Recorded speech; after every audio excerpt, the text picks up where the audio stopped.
பிரம்மம் பிரபஞ்சன் அவர்கள் எழுதிய சிறுகதை. நாங்கள் புது வீட்டுக்கு குடிபோனோம். ஆச்சரியமாக வீட்டுக்கு முன்னால் கொஞ்சம் நிலம் வெறுமே கிடந்தது. ஒரு 4 முழ வேஷ்டியை விரித்தது போன்று கிடந்தது அது. அதை என்ன பண்ணலாம் என்று நாங்கள் யோசித்தோம். வீட்டு பெரியவர்களுக்கு சலுகை கொடுப்பது மாதிரி மரியாதை கொடுக்கிற பழக்கத்தை உத்தேசித்து பாட்டியை கேட்டோம்.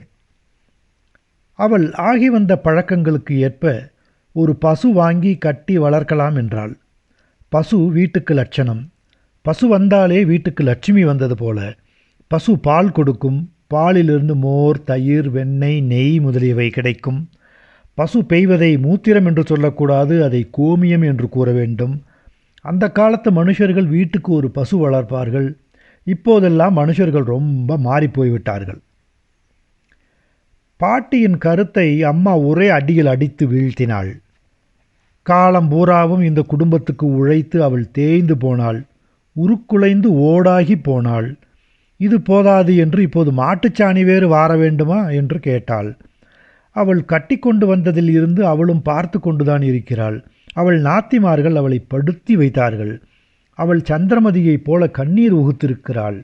காலை 4 மணிக்கு எழுந்திருக்கும் அவளை இரவு ஜாமம் 2 மணிக்குத்தான் படுக்க விட்டார்கள்.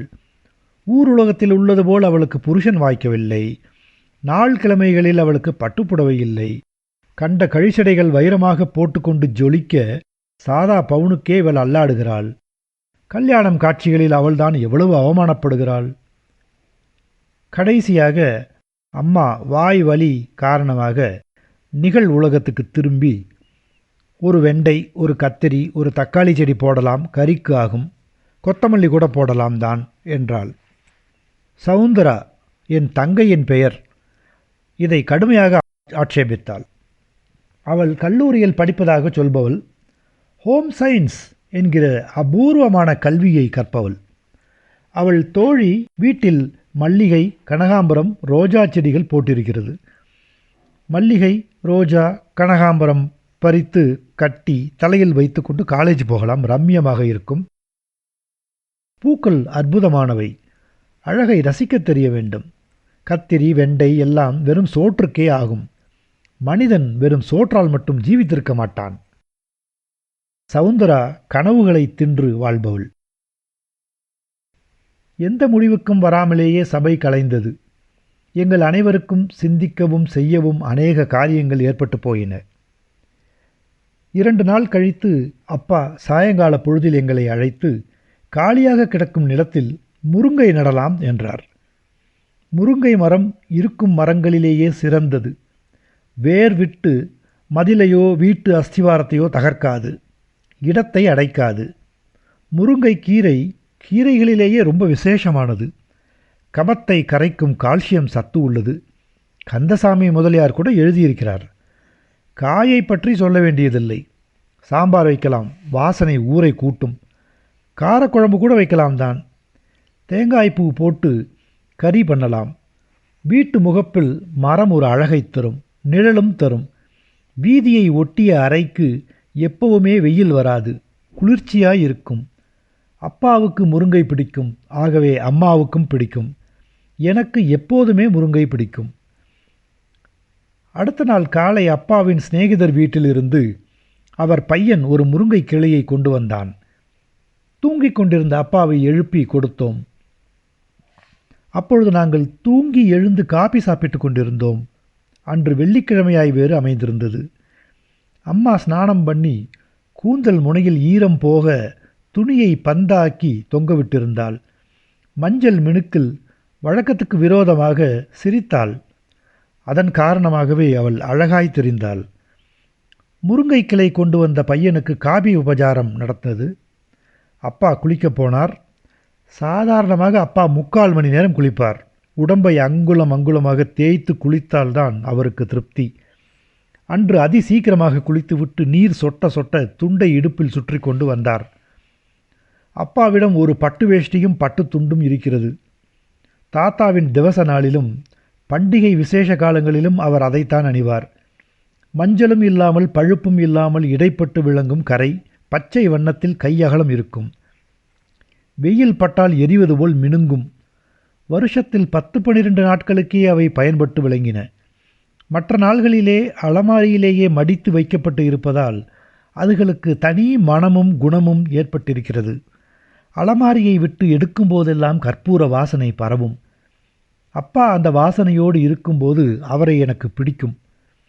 அன்றும் ஏதோ விசேஷ தினம் போல அப்பா அந்த வேஷ்டியை கட்டிக்கொண்டு துண்டை இடுப்பில் சுற்றி கொண்டார்.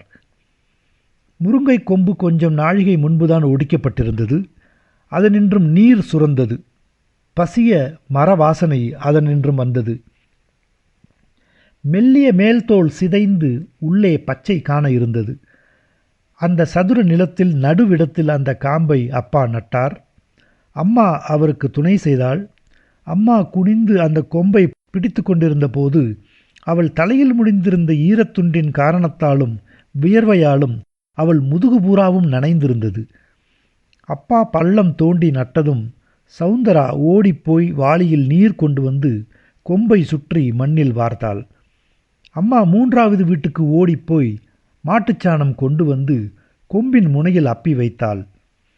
அன்று காலை நேரம் பூராவும் எங்களுக்கு முருங்கையே விஷயமாக இருந்தது. நானும் அப்பாவும் எங்கள் தொழில்கூடங்களுக்கும் சவுந்தரா காலேஜுக்கும் அன்று லேட்டாகவே போனோம். அடுத்த சில நாட்களுக்கு நாங்கள் முருங்கையை பற்றி சுத்தமாய் மறந்து போனோம். முருங்கை எங்கள் வாழ்வில் இடம்பெற்றதாகவே எங்கள் யாரின் உணர்விலும் இல்லை. ஒரு நாள் காலை என்னை என் படுக்கையில் வந்து எழுப்பினாள் சவுந்தரா. அவள் குரலிலும் அசைவிலும் அவசரம் தெரிந்தது. காலையில் வந்து என் உயிரை ஏன் எடுக்கிற? அண்ணா வந்து பாரேன், முருங்கை மரம் முளைச்சிடுச்சு. சுருக்கென நான் எழுந்து உட்கார்ந்தேன். இருவரும் கீழே வந்தோம். முருங்கையை சுற்றி வீட்டார் அனைவரும் நின்றிருந்தார்கள். பட்ட மரம் போலும் குச்சி போலும் தோற்றம் கொண்டிருந்தது முருங்கை. அதன் பட்டையின் பல்வேறு இடங்களில் பச்சை மை புள்ளியாக துளிர் விட்டிருந்தது. ஒட்ட வைக்கப்பட்ட பச்சை பயிர்.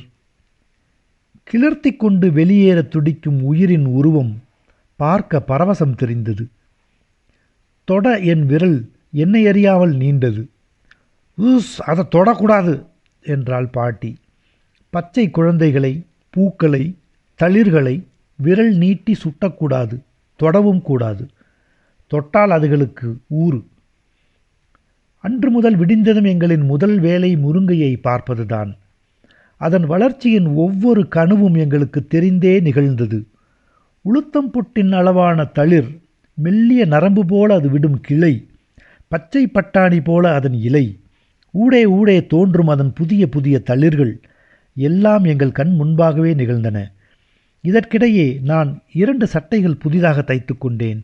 என் பேண்ட் சற்று இறுக்கமாக்கிவிடவே அதை பிரித்து விட வேண்டியிருந்தது.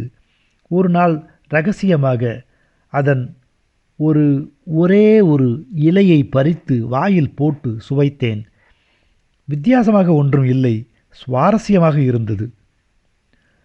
முருங்கையை பயன் கொண்ட அந்த முதல் நாள் இப்போதும் என் கண்முன் நிற்கிறது, நெஞ்சில் நிற்பது போல. அம்மாவுக்கு நெய் உருக்க வேண்டியிருந்தது. முருங்கைக்கீரை போட்டு உருக்கினால் ரொம்ப வாசனையாக இருக்கும் என்றாள் பாட்டி. அம்மா அவ்வாறே செய்தாள். மத்தியான சாப்பாட்டுக்கு அந்த நெய்யையே நாங்கள் விட்டுக்கொண்டு சாப்பிட்டோம். முருங்கையின் விசேஷமோ அன்றி மனதின் விசேஷமோ, நெய் என்றைக்கும் காட்டிலும் அன்று ரொம்ப சுவையாக இருந்தது. நெய்யில் விழுந்திருந்த கீரையும் கூட தின்ன ஒரு மாதிரியாய் நன்றாகவே இருந்தது. அழகாக துளிர்விட்ட அதை பறித்து அம்மா ஹிம்சித்து விட்டாளே என்கிற துக்கம் என் மனசுக்குள் இருக்கத்தான் செய்தது. அது நாளுக்கு நாள் தான் பெருக்கிக் கொண்டே ஆகிருதியினால் சவுந்தராவையே பல நேரங்களில் எனக்கு நினைவூட்டியது. அம்மா சவுந்தராவை தன் யௌவனத்தின் கடைசி காலத்தில்தான் வாங்கி கொண்டாள். எனக்கும் அவளுக்கும் 15 வருஷ பிராயம் வித்தியாசம் ஏற்பட்டுவிட்டது. சவுந்தராவை அவள் குழவி பருவம் தொட்டே அருகிலிருந்து கண்டு வருகிறேன். அதையும் அது முளைவிட்ட பருவம் தொட்டே தரிசித்து வருகிறேன். அவள் பாயில் புரண்டு தன் பார்வையில் என் முழங்கால் மட்டும் விழ அந்த அடையாளத்தை மட்டும் கண்டு தன்னை தூக்கச் சொல்லி அழுதது. அந்த மரம் தன் குறுந்தளிர் கைகளை காற்றில் வீசி என்னை நேயம் கொண்டாடியது. அவள் முதல் நாள் பள்ளிக்கூடம் போகும் விசேஷத்தை கொண்டாடவென்று அதற்காகவென்றே தைத்த சட்டை பாவாடை புரள புரள போட்டுக்கொண்டு நின்றது. வறண்ட மரத்து காய்ந்து நின்ற கொம்பில் பச்சை பச்சையாய் கொத்து கொத்தாய் 4 பக்கமும் சிலிர்த்து கொண்டு நின்றது. அவள் மலர்ந்த போது நடுவீட்டில் ஜமக்காலம் போர்த்தின நாற்காலியின் மாலை அணிந்த கழுத்தோடு உட்கார்ந்து கொண்டு வெட்கத்தில் சிரித்தது. புட்டு சுற்றி உளுந்து களி தின்று சடங்கு கொண்டாடியது. அதை நண்பர்களுக்கு வெட்கத்தோடு முகத்தை பார்க்க முடியாது பகிர்ந்து கொண்டது. எல்லாம் என் நினைவுகளில் பக்கம் பக்கமாய் நின்றன. நான் சைக்கிளை எடுத்துக்கொண்டு வேலைக்கு புறப்படுகையில் அது கையை அசைக்கும், பேசுவதாய் இருக்கும். எங்கள் சம்பாஷணைக்கு வார்த்தை அவசியப்படவில்லை. ஒளி இன்றியமையாமை இல்லை. உணர்வுகள் போதுமானவையாயிருந்தன. இமைகள் உதடுகள் எங்களுக்கு. சவுந்தரா கூடத்த ஜமக்கால நாட்காலியில் உட்கார்ந்தது போல் அதுவும் நின்றது. அதன் கால்களுக்கிடையில் நிழல் திரண்டது. நானும் அப்பாவும் அதன் கால்களுக்கிடையில் சைக்கிளை நிறுத்துவதாகச் செய்தோம். மத்தியான காலங்களில் நான் அதன் கால்களுக்கு பக்கத்தில் ஈசிச்சேரை போட்டுக்கொண்டு உட்காருவேன். காற்று சுகத்திலும் நிழல் அருமையிலும் வெயில் அஸ்தமித்துவிடும். புஸ்தகங்கள் படிப்பதும் எழுதுவதும் அதன் அடியில் என்றாகிவிட்டது. எழுத்து கண்ணுக்கு மறையும் வரை என் வாசிப்பும் சிருஷ்டியும் அதன் அடியில் அதன் ஆதரவில் என்றாகிவிட்டது. காவிரி ஆற்றங்கரையில் நான் கல்லூரி வாசம் செய்திருந்தேன். காவிரியை ஒட்டி ஒரு பழைய ஓட்டு வீட்டில் நான் சமஸ்கிருதம் படித்தேன். ஆற்றில் நீர் ஓடும் சப்தம் கூடத்தில் கேட்கும். அந்த காலத்து மனுஷர்களைப் போலவே அந்த காலத்து வீடுகளும் பெரிசாயிருக்கும். வீட்டுக்குள்ளேயே வாசலில் மரம் இருந்தது. அது முருங்கையாய் வாய்த்திருந்தது. அதன் கீழ்தான் என் பாடம் நடந்தது. அதற்கு மட்டும் வாய் இருந்தால் ராமசப்தத்தையும் கோதா ஸ்துதியையும் என்னை காட்டிலும் இனிமையாகவும் ஆத்மபூர்வமாகவும் சொல்லியிருக்கும். வாத்தியார் ஒரு நாள் முருங்கையை பிரம்ம விருட்சம் என்றார். முருங்கையின் மேல் தோல், கால், கீரை, காய் முதலானவை மனுஷ இன விருத்திக்கு காரணமாகிய புணர்ச்சிக்கு தீவிர உந்துதலும் உரமும் தருவதால் அது சிருஷ்டிக்கு உதவுவதாகிறது. பிரம்மனும் சிருஷ்டிகரமான காரியங்களிலேயே இருப்பதால் அது பிரம்ம விருட்சம் என்றாகிறது என்றார். அந்த நாள் முதற்கொண்டு நான் அதை நோக்கும் போதெல்லாம் 4 திசைகளிலும் சிரம் கொண்ட பிரம்மமே என் கண்களுக்கு புலப்படுவதாயிற்று. வாத்தியார், குழந்தைகள், நாங்கள் அனைவரும் விருட்ச நிழலில் வளர்ந்தவர்கள். சவுந்தராவுக்கு சட்டென்று கல்யாணம் கூடி முடிந்தும் போயிற்று. அவள் புருஷனோடு புறப்படுகையில் அப்பா, அம்மா, நான், பாட்டி என எல்லோரிடமும் முண்டு முண்டாக நின்று அழுதாள். உறவுகளை பிரிவது என்பது எல்லோருக்கும் துன்பமான அனுபவமாகத்தான் இருக்கும். அம்மா வீட்டில் அவள் பார்க்க விரும்புவதில் முருங்கையும் கட்டாயம் இருக்கும். இப்போதெல்லாம் எங்கள் வீட்டில் பெண்டுகளின் வரத்து அதிகமாக இருந்தது. அம்மாவை ஒத்த பெண்டுகள், எதிர் வீட்டு, பக்கத்து வீட்டு, 3வது வீட்டு பெண்கள். வயது காரணமாக இவர்கள் பெரும்பாலும் குண்டாகவும் அல்லது அதீத ஒல்லியாகவும் இருப்பார்கள். நான் வீட்டுக்குள் நுழைகையில் சரேலென்று என்னை கடந்து இவர்கள் போவார்கள். இவர்கள் மீது ஏதேனும் ஒரு வகை வாசம் வீசும். அழுக்கின் கார நெடி, கழுவாத உடம்பின் கவிச்சை நெடி என. தவறாமல் இவர்கள் கைகளில் ஒரு கொத்து கீரையும் 2-3 காய்களும் இருக்கும். இதற்காகவென்றே வருபவர்கள் வேறு எதற்காகவோ வருபவர்களாக அபிநயித்து கடைசியில் அம்மாவே கீரை காய் பறித்து கொடுக்கும்போது புலகித்து சிரித்து பேசிவிட்டு செல்வார்கள். அம்மா பொதுவாக அண்டை வீடுகளுக்கு வம்பு தேடி போகிறவர்கள் அல்ல. அதில் அவளுக்கு நாட்டமும் இல்லை. எனவே பெண்டுகள் அவளை புறக்கணித்தே இருந்தார்கள். முருங்கை வந்தபின் அவளுக்கு உறவுகள் வந்தன. எங்கள் வீட்டு கீரை தேன் என்று பயன் கொண்டவர்கள் சொன்னார்கள். காய் மதுரம் என்றார்கள். அது தன்னை குறித்த பாராட்டு எனவே ஆனந்தம் மெளிரும் அம்மாவுக்கு. அது அடர்த்தி இன்றி, மற்றவை போல் மிருக பலம் இன்றி வானத்தை நோக்கியே வளர்ந்தது. வானமே தன் லட்சியம் என்பது போல் அது வளர்ந்தது. என் மனசுக்குள் அது தவழும் குழந்தை. மனிதர்கள் ஒரு நாள் தங்கள் கோரை பற்கள் நீள மரங்களையெல்லாம் வெட்டி போட்டார்கள். கற்களை வைத்து சுவர் எழுப்பி தங்கள் வாழ்விடங்களையும் சாவிடங்களையும் அமைத்து கொண்டார்கள். ஆதலினால் வானத்து பறவைகள் கூடுகளை இழந்து விண்ணில் திரிந்தன. முருங்கை காக்கை குருவிகளுக்கு இல்லமாயிற்று. எங்கள் காதுகளுக்கு மனித இரைச்சலும் இயந்திர கூச்சலும் ஓசையாயிருந்த நிலை போய் பறவையின் நாதம் இசையாயிற்று. மாடியில் என் அறையில் ஜன்னல் வழி பார்த்தால் முருங்கையின் தலைப்பகுதி தெரியும். என் படுக்கையின் மேல் படுத்திருந்து கூட அதனை பார்க்க முடியும். காலையில் ஏதேனும் ஒரு பறவையின் பேச்சு கேட்டுத்தான் நான் கண்களை பிட்டுக்கொள்ளும் வழக்கம் அமைவதாயிற்று. சூரிய கிரணங்கள் மண்ணில் பாயாத அந்த வைகரை போதின் மென்மையான சூழலில் ஒரு சிட்டோ காகமோ அபூர்வமாக எப்போதாவது வரும். மைனாவோ கருவாட்டுவாளியோ பேச கேட்டுக்கொண்டே உலகத்தின் ஒரு பொழுதை எதிர்கொள்வது மிக இனிய அனுபவமாக இருக்கும். மனிதர்கள் தங்கள் வீடுகளில் தாங்கள் மட்டுமே தனித்து எவ்வாறு வாழ்கிறார்கள் என்று எங்களுக்கு தோன்றும்.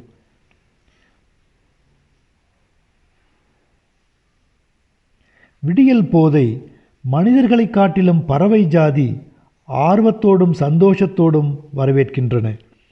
அவைகளின் உற்சாகம் விளையாட்டு மைதானத்தில் இருக்கும் குழந்தைகளின் கும்மாளத்தை ஒக்கும்.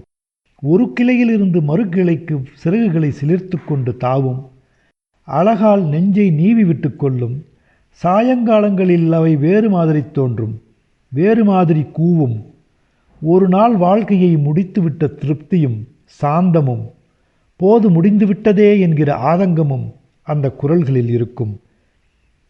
முருங்கையை பறவைகளோடு தொங்கும் காய்களோடும் பார்த்தால் அசப்பில் தன் தோள் மீது குழந்தைகளை தூக்கி வைத்து கொண்டு குதிபோடும் தாத்தாவை போல தோன்றும். திடீரென்று 1000 வருஷத்தில் முதுமையில் மூச்சு விடும் பாவமாய் இருக்கும். திடீரென்று விடலை பையனின் குஷியில் குதிபோடும். எங்கள் வீட்டில் முருங்கை சம்பந்தப்படாத சமையல் இப்போதெல்லாம் இல்லை. முருங்கை கீரை பிரட்டல் அல்லது பருப்பு கூட்டு, காய் சாம்பார், காய் காரக்குழம்பு, காய் பொரியல், இவ்வாறு ஏதேனும் இருக்கும். முருங்கைக்காய் எதில் சேர்ந்தாலும் சேர்மானத்தை பரிமளிக்க வைக்கும் சக்தி அதற்கு உண்டு. சாம்பாருக்கு விசேஷமான மணமும் சுவையும் உண்டு. எனக்கு அது ரொம்பவும் பிடிக்கும். எங்கள் மரத்து பொருள்கள் எல்லாமே எங்களுக்கு பிடிக்கும். எங்கள் வீட்டுக்கு 3வது வீட்டில் ஹெட்மாஸ்டர் ஒருத்தர் குடிவந்தார். மிகப்பெரிய தனியார் பள்ளிக்கூடத்தின் மிகப்பெரிய வாத்தியார் அவர். அப்படிப்பட்டவர் எங்கள் தெருவை மதித்து குடிவந்த பிறகும் அவருடைய வருகையை எந்த விதத்திலும் மகிமைப்படுத்தாது நாங்கள் எங்கள் காரியாதிகளை கவனித்து கொண்டிருந்தோம். அது காரணமாகவே நாங்கள் அவருக்கு புல்லாய் தெரிந்தோம். ஒரு நாள் எதேச்சையாக வாத்தியார் தெருவுக்கு வந்து அதன் நீள அகலத்தை ஆராய்ந்தவாறு இருந்தார். அதே சமயம் எதிர்வீட்டு வெள்ளைமுத்து கோனாரும் வெளியே வந்து வேஷ்டியை அவிழ்த்து தோளில் போட்டுக்கொண்டு நெகிழ்ந்து போன கோவணத்தை இறுக்கி கட்டி நிமிரும்போது கோனார் பார்வையில் வாத்தியார் விழ ஒரு நேச புன்னகையை தம் முகத்தில் நெளிய விட்டிருக்கிறார். வாத்தியார் சடேரென திரும்பி கதவை அசுரத்தனமாக அரைந்து சாத்தி கொண்டு போய்விட்டார். அன்றைய தினமே வாத்தியார் வீட்டு தூணில் மாட்டை கட்டி கோனார் பால் கறந்து கொண்டிருக்கையில் அவர் வெளியே வந்து தலைமயிர் துண்டு வேஷ்டி பறக்க ஒரு ஆட்டம் ஆடினார். தெருவே திரண்டு பார்த்து கழித்தது. ஒரு நாள் அவர் என்னை காண வந்தார். உத்தியோக உடை, எலிசபெத்து காலத்து ஆங்கிலத்தில் தற்கால கல்வித்துறையின் சீர்கேடு, சினிமா, மாவு மிஷின், குடும்ப கட்டுப்பாடு எல்லாவற்றையும் பற்றி சம்பாஷித்தார். அதாவது அவரே பேசினார். கடைசியாக அடடே முருங்கை மரம் என்றார். நான் ஆமோதிக்க அவசியம் இருக்கவில்லை. அது முருங்கை மரம்தான். கொஞ்சம் காயும் கீரையும் பறித்து கொடுத்தேன். அவருக்கு மேலும் கீழும் அழகான பல்வரிசை.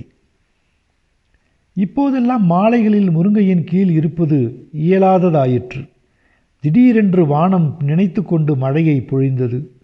காலம் அதன் கிரியைகளை மிக ஒழுங்காகவே செய்கிறது. காற்று ஈரம் கோத்துக்கொள்ள அறைக்குள் இருப்பது சுகமாக இருந்தது.